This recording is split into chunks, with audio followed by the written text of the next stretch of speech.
Assalamualaikum warahmatullahi wabarakatuh. Waalaikumsalam.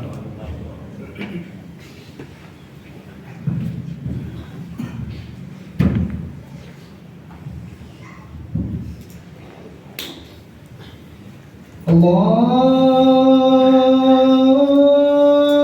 Akbar,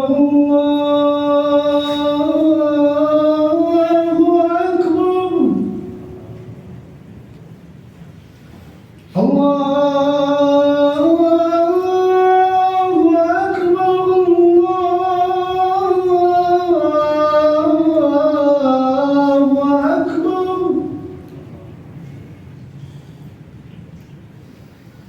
أشهد أن لا إله إلا الله.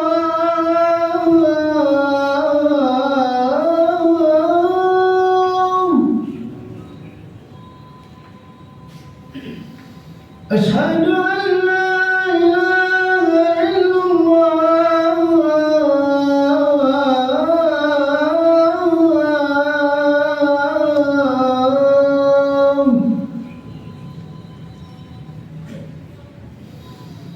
أشهد أن محمدا رسول الله.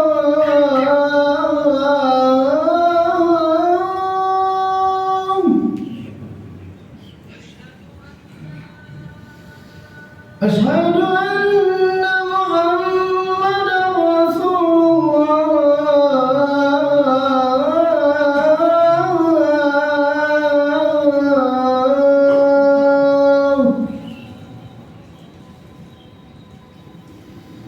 حي على الصلاة.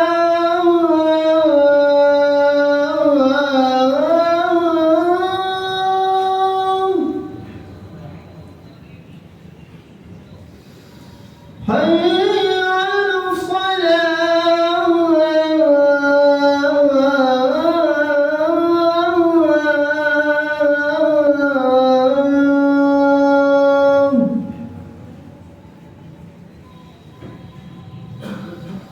حي على الفلاح.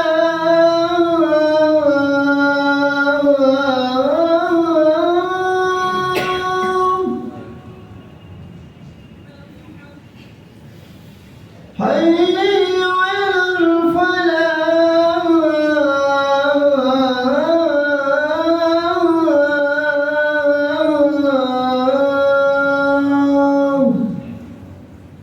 الله أكبر، الله أكبر. لا إله إلا الله.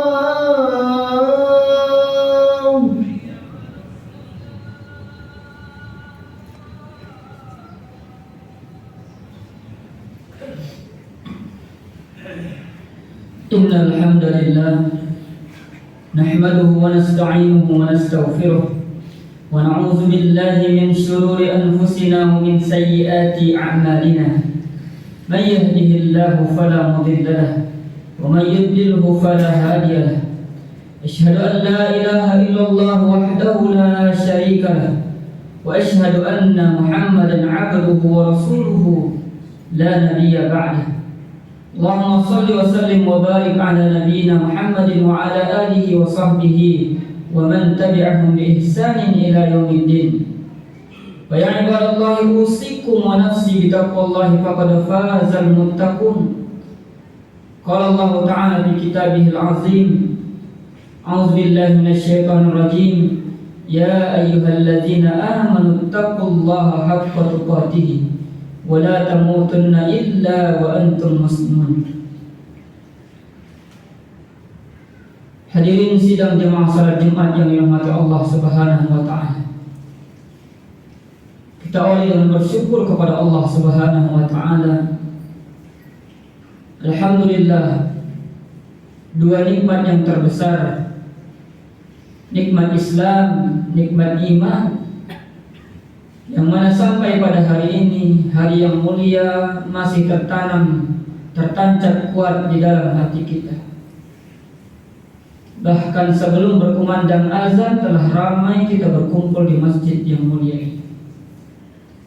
Dan kita terus berdoa kepada Allah, mudah-mudahan hidayah yang besar ini terus melekat sampai maut menjemput kita. Kemudian nikmat-nikmat yang lainnya yang melekat pada tubuh kita, berupa rezeki, karunia, keturunan dan lain sebagainya. Tentu kita ucapkan kalimat tahmid, kalimat syukur, seraya kita berusaha untuk menjadi hamba Allah yang taat. La in syakartum la azidannakum. Yang pandai bersyukur, yang pandai berterima kasih, tentu Allah tambahkan, terus tambahkan, lebih banyak dan lebih banyak. Kemudian marilah kita bersolawat kepada baginda Nabi Muhammad SAW, terutama pada hari yang mulia, hari Jumat. Bukan saja di tempat yang mulia atau di masjid, tatkala kita di tempat kerja, sedang dalam perjalanan melakukan aktivitas kita, maka selipkan ucapan salawat kepada Nabi, terutama di hari Jumat ini, karena pahalanya begitu besar, kemuliaannya begitu besar. Kemudian para hadirin, marilah kita bertakwa kepada Allah Subhanahu wa ta'ala. Perkara takwa merupakan wasiat Allah yang Allah sampaikan kepada para rasul dan para nabinya. Kemudian para rasul dan para nabi menyampaikan kepada umatnya, sampaikan pula kepada ulama, sampaikan pula kepada penerusnya dan penerusnya. Dan setiap khatib berdiri di mimbar ini di hari Jumatnya, maka wajib hukumnya, termasuk rukun khutbah, untuk mengingatkan, menasihati, nasihat ketakwaan. Ittaqullah haitsu ma kuntum. Bertakwalah dimanapun kita berada. Tazawwadu fa inna khairaz zadi taqwa. Kumpulkanlah bekal, perbanyaklah bekal, karena sejatinya kita akan menuju perjalanan yang begitu melelahkan, perjalanan yang akan panjang tatkala manusia semuanya di dalam kuburnya menanti, dan penantian itu telah tiba. Kita akan menuju Allah Subhanahu wa ta'ala. Kita akan menuju padang mahsyar, dan di situ kita akan bersusah payah. Apalagi yang dapat menyelamatkan kita melainkan ketakwaan tersebut? Apalagi yang dapat menyelamatkan kita melainkan kebaikan-kebaikan yang kita perbuat, amalan-amalan yang kita perbuat, orang yang kita tolong, orang yang kita sedekahi, orang yang kita bantu. Perbuatan baik yang kita lakukan semuanya dapat menolong kita pada hari tiada yang dapat menolongkan melainkan pertolongan Allah Subhanahu wa ta'ala. Hadirin yang dirahmati Allah Subhanahu wa ta'ala, seorang ulama terkenal pada abad keempat yang bernama Abu Mansur Al-Khayyat rahimahullah. Beliau dikaruniai umur yang cukup panjang, hampir 100 tahun.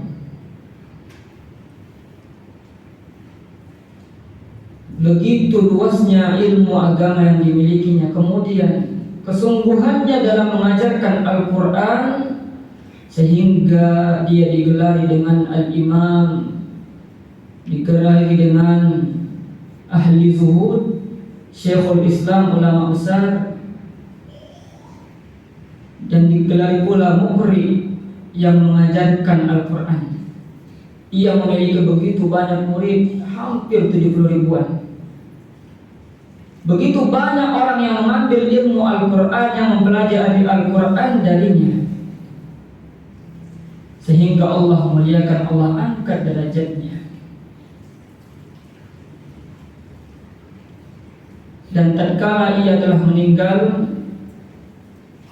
diiringi hingga ke liang lahat, begitu banyak umat berbondong-bondong untuk mengiringi jenazahnya. 70 ribuan orang yang mengenalnya, orang yang mengambil ilmu darinya, sehingga diriwayatkan ada seorang Yahudi melihat iringan jenazah tersebut kaget. Ini adalah agama yang luar biasa. Seketika ia mengucapkan syahadat masuk ke dalam Islam.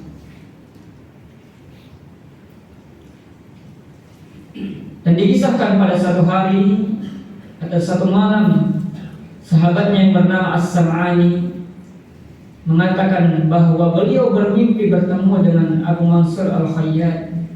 Di dalam mimpinya ia berkata bahwa ia dimasukkan oleh Allah Subhanahu wa ta'ala karena amalan yang remeh, amalan yang kecil, yaitu ia mengajarkan surat Al-Fatihah kepada seorang anak kecil. Amalan yang remeh, namun akibatnya begitu besar. Allah masukkan ia ke dalam surga.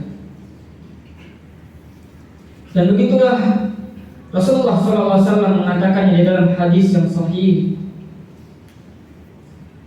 la tahkiranna minal ma'rufi syai'an.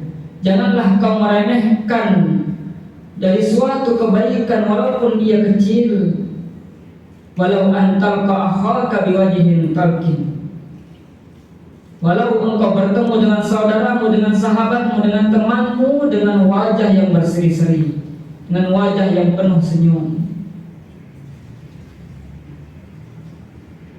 Dan begitu pula banyak kisah-kisah yang mana orang yang melakukan kebaikan terlihat remeh, namun akibatnya begitu besar, pahalanya begitu besar.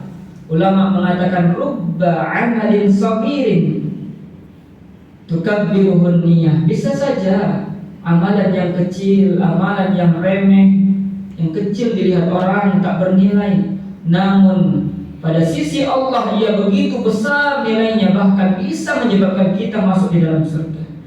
Dan sebaliknya, rubba amalin kabirin tusabbiruhun niyah. Bisa saja amalan yang kita lakukan itu terlihat besar, sangat bernilai di mata orang, namun ada kesombongan, ada riya, ada sum'ah, maka di sisi Allah terlihat kecil, bahkan bisa-bisa menjadi debu yang berterbangan, haba'an mansura.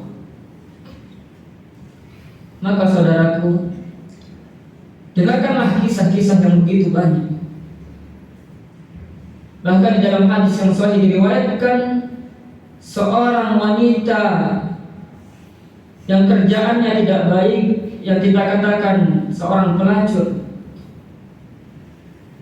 Ketika itu ia sedang melihat seekor anjing yang kehausan di panas yang terik waktu paceklik, musim panas.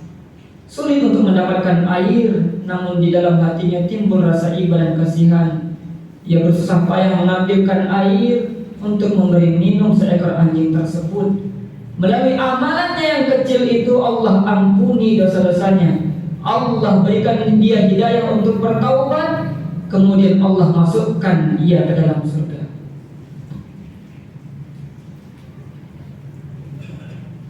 Dan sebaliknya, pernah Rasulullah SAW ditanya tentang seorang wanita yang ia begitu banyak ibadahnya, sholat malam, ia bersedekah, ia berbuat baik, namun sayangnya ia tak pandai menjaga lisannya. Lisannya menyakiti saudarinya, lisannya menyakiti tetangganya, lisannya menyakiti orang lain. Ditanyakan kepada Rasulullah tentang perbuatan wanita ini, kata Rasulullah, tempatnya di neraka, tak sepantasnya ia tidak menjaga lisannya. Begitu pula ada seorang wanita yang disebabkan perbuatan yang remeh. Ia ikat seekor kucing, ia tidak lepaskan, kemudian tak diberi makan juga, sehingga kucing tersebut mati dalam keadaan lapar. Ia zalimi hewan tersebut, hewan yang ia zalimi. Namun pada akhirnya Allah tidak mengampuninya. Allah masukkan ia ke dalam surga, ke dalam neraka karena perbuatannya. Waliyazubillah. Dan begitulah perkataan Allah, "Faman ya'mal misqala dzarratin khairan yarah." Betapa siapapun yang melakukan amalan walaupun itu kecil, tetap ada balasannya pada akhir kelak nanti. "Faman ya'mal misqala dzarratin syarran yarah." Siapa yang melakukan amal keburukan walaupun ia kecil, walaupun itu dosa kecil, walaupun itu remeh, tapi engkau tidak takut kepada Allah, maka di sisi Allah itu besar dan bisa menyebabkan bahaya bagi kita. Maka mudah-mudahan Allah membimbing kita, Allah menjaga kita senantiasa istiqamah dalam kebaikan. Jangan memilih atau memilah perbuatan baik. Selagi itu perbuatan baik besar atau kecilnya, tetap kita usahakan. Karena kita tidak tahu perbuatan baik yang mana, amalan yang mana dapat menyebabkan kita masuk ke dalam surganya. Barakallahu li wa lakum wa nafa'ani bima fihi minal ayati wa dzikril hakim. Aqulu qawli hadza astaghfirullah li wa lakum wa lisa'il muslimin wal muslimat min kulli dzambin innahu huwal ghafurur rahim.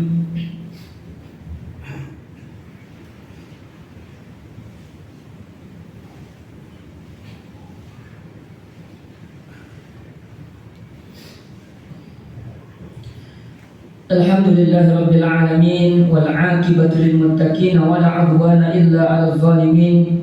Asyhadu an la ilaha illallah waliyyus salihin wa asyhadu anna Muhammadan 'abduhu shadiqul amin. Allahumma shalli wa sallim wa barik ala nabiyyina Muhammadin wa ala alihi wa sahbihi wa man tabi'ahum bi ihsanin ila yaumiddin.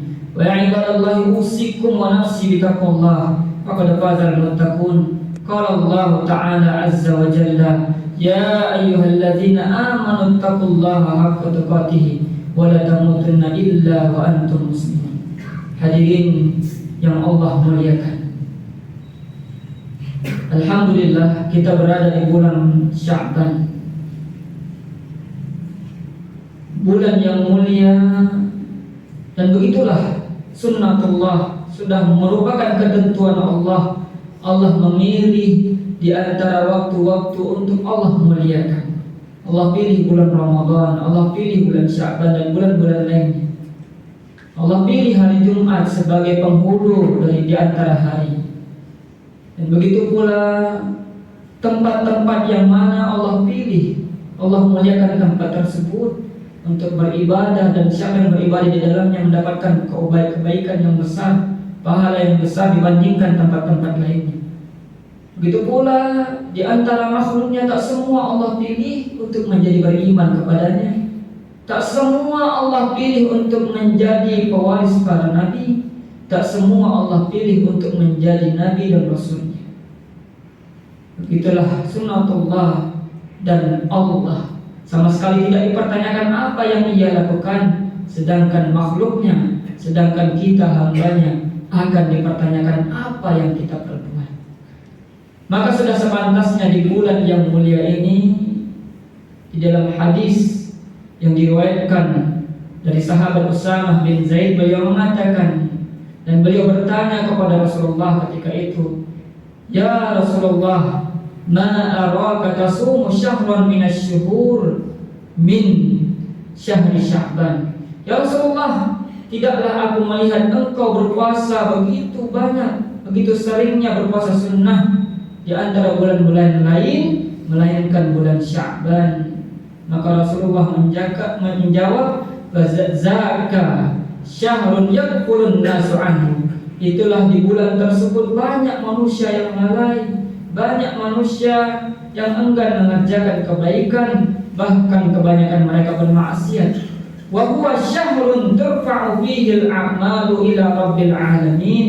Dan di bulan tersebut akan diangkat amal-amal perbuatan manusia, perbuatan-perbuatan hamba Allah kepada Allah. Maka uhibbu an yurfa'a amali wa ana shaim, kata Rasulullah, aku suka ketika diangkat amalku, aku dalam keadaan berpuasa. Begitu juga dengan puasa sunnah Senin dan Kamis, puasa pertengahan bulan Ayyamul Bid. Maka sudah sepantasnya kita memperbanyak puasa untuk membiasakan, sehingga nanti kita bertemu di bulan Ramadan, kita telah siap. Perbaiki sholat kita, wajib kemudian tambah dengan sunnah. Perbanyak mempelajari Al-Quran, membaca Al-Quran. Setelah kita lancar membaca Al-Quran, baca makna, baca tafsir, baca kandungan-kandungan yang disampaikan dalam Al-Quran. Mudah-mudahan kita istiqomah dengan amal kita. Qala Allah Ta'ala fi kitabihil karim, inna Allah wa malaikatahu yusalluna 'alan nabi ya ayyuhallazina amanu sallu 'alaihi wa sallimu taslima. Allahumma salli 'ala Muhammad wa 'ala ali Muhammad kama sallaita 'ala Ibrahim wa 'ala ali Ibrahim wa barik 'ala Muhammad wa 'ala ali Muhammad kama barakta 'ala Ibrahim wa 'ala ali Ibrahim innaka Hamidum Majid. Allahumma ighfir lil muslimina wal muslimat wal mu'minina wal mu'minat al ahya'i minhum wal amwat innaka sami'un qaribun mujibud da'wat. Allahumma a'izzal Islam wal muslimin wa azil asy-syirka wal musyrikin wa dammir a'da'ad din wa khzul man khazal muslimin wa 'ali kalimatika ila yaumiddin. Rabbana ighfir lana wa li ikhwanina allazina sabaquna bil iman wa la taj'al fi qulubina ghillan lil ladzina amanu rabbana innaka ra'ufur rahim. Rabbana atina fid dunya hasanah wa fil akhirati hasanah wa qina azaban nar. Walhamdulillahi rabbil alamin. Ibadallah, innallaha ya'muru bil 'adli wal ihsan wa ita'i dzil qurba wa yanha 'anil fahsya'i wal munkari wal baghi ya'izukum la'allakum tadhakkarun. Wazkurullaha yazkurukum washkuruhu 'ala ni'amihi yazidkum wa la dzikrullahi akbar. Aqimus shalah.